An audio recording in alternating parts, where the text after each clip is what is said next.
মায়ের চেহারার দিকে আপনি তাকাইবেন, বাবার চেহারার দিকে আপনি তাকাইবেন। মুসলমান, একবার নজর দিবেন, একবার তাকাইবেন বাপ মার চেহারার দিকে মহব্বতের দৃষ্টিতে। আমার নবী বলেন ওই বান্দার আমলনামায় আল্লাহ একটা কবুল হজের সওয়াব দিয়ে দেন। জোরে বলেন সুবহানাল্লাহ।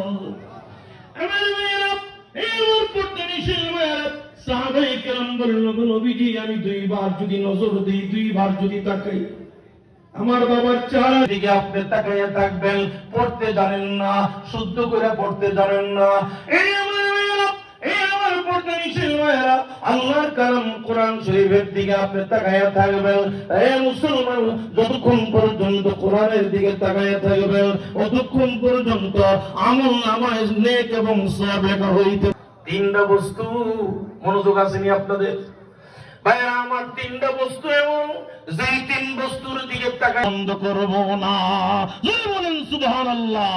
লা ইলাহা ইল্লাল্লাহ, জোরে লা ইলাহা ইল্লাল্লাহ, লা ইলাহা ইল্লাল্লাহ, লা ইলাহা ইল্লাল্লাহ, লা ইলাহা ইল্লাল্লাহ, লা ইলাহা ইল্লাল্লাহ।